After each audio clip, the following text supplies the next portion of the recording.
ওয়াকারুজ্জামান বাংলাদেশ সেনাবাহিনীর জেনারেল ও বর্তমান সেনাপ্রধান। বাংলাদেশ সেনাবাহিনীর 18তম সেনাপ্রধান হিসেবে 23 জুন 2024 সালে দায়িত্ব গ্রহণ করেছেন। শুধু একজন সেনাপ্রধান নন, একজন দৃঢ়, দায়িত্বশীল ও জনগণের আস্থাভাজন মানুষ। সম্প্রতি ইরানে চলমান বিক্ষোভে সেনাবাহিনী সরকারের পক্ষ নিলেও বাংলাদেশের এই সাহসী মানুষ নিয়েছিলেন জনগণের পক্ষ। শুরু হল বৈষম্য বিরোধী ছাত্র আন্দোলন। জনতার বিক্ষোভ ও উত্তাল সমগ্র বাংলাদেশ। তখন পাশে দাঁড়িয়েছিলেন ওয়াকারুজ্জামান। স্বৈরাচার পতনে তার ভূমিকা ও জনগণের পাশে থাকা এই সংঘাত নিয়ন্ত্রণ যেন অবিস্মরণীয় হয়ে আছে ইতিহাসের পাতায়। তার বক্তব্যের মূল হোতা ছিল, আমরা সরকারের আদেশ মেনে চলব, তবে জনগণের ক্ষতি হোক, তাদের বিরুদ্ধে কোনো সহিংসতা আমরা মেনে চলব না। তার বক্তব্য ও চিন্তা ছিল একেবারে পরিষ্কার। সেনাবাহিনী জনগণের উপর কোনো সংঘাত আসতে দেবে না, জনগণের উপর কোনো আঁচ আসবে না। তার এই চিন্তা, সাহসী মানসিকতা ও পদক্ষেপের কারণে 48 ঘণ্টার ভেতরেই স্বৈরাচারের পতন হয়। রচিত হয় এক নতুন বাংলাদেশের। 3 আগস্টের সেই বৈঠক উত্তেজনা চরমে। তিনি শুরু করেন আইয়ুব বাচ্চুর ব্যাচেলার সিনেমার সেই গান, আমি তো প্রেমে পড়িনি, প্রেম আমার উপরে পড়েছে, যার অর্থ সেনাবাহিনীরা নিজেরা সংঘাত তৈরি করেনি, বরং পরিস্থিতি তাদের উপর হুমকি হয়ে দাঁড়িয়েছে।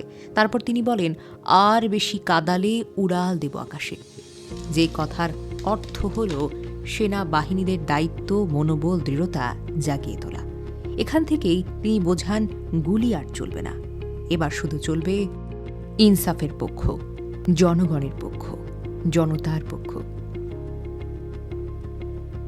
সম্প্রতি ব্যারিস্টার আন্দালিব রহমান প্রার্থ তাকে নিয়ে একটি মন্তব্য করেছেন। না, আমার তো একটাই বড় জিনিস, সেনাপ্রধান এবং ওনার টিম যে কাজ 5ই আগস্টে করেছেন, যেভাবে করেছেন, হ্যাঁ, আমি তো ওনাকে ওই সম্মানের জায়গাতেই রাখি। এবং আমি মনে করি বাংলাদেশের ইতিহাসে 5 জন সেনাপ্রধানের নাম আসলে ওনার নাম থাকবে না। আশাহত হবেন না, ইনশাল্লাহ আপনাদের যত দাবি আছে সেই দাবিগুলো আমরা পূরণ করব এবং দেশে একটা শান্তি শৃঙ্খলা ফিরিয়ে নিয়ে আসব। আপনারা আমার সাথে সহযোগিতা করেন, দয়া করে আর এই ভাঙচুর, হত্যা, মারামারি, সংঘর্ষ এগুলো থেকে বিরত হন। আমি নিশ্চিত যে আপনারা যদি আমার কথা মতো চলেন, আমাদের সাথে যদি একসাথে যদি কাজ করি আমরা, নিঃসন্দেহে আমরা একটা সুন্দর পরিণতির দিকে আমরা অগ্রসর হতে পারব। স্বৈরাচার পতনের 15 দিন পর ওয়াকারুজ্জামান আয়োজন করেন আরেক বৈঠকে। মঙ্গলবার 10:30 থেকে দুপুর 12:25 পর্যন্ত দেশে বিদেশের অনেক সেনা অফিসার এখানে যুক্ত হয়েছেন সরাসরি অথবা ভার্চুয়ালি। তিনি বলেন, বাস্তব পরিস্থিতি বিবেচনায় বেসামরিক অবস্থা নিয়ন্ত্রণে ব্যারাকের বাহিরে সেনাবাহিনীর অবস্থা দীর্ঘ করতে হবে। তিনি সকল অফিসার ও জওয়ানদের দায়িত্ব নেবার আহ্বান জানান। বৈঠকে অবস্থানকালে ক্রান্তিকালীন সময়ে সকলে তার প্রজ্ঞা, মেধা ও পরিস্থিতি নিয়ন্ত্রণের উল্লেখযোগ্য প্রশংসা করেন।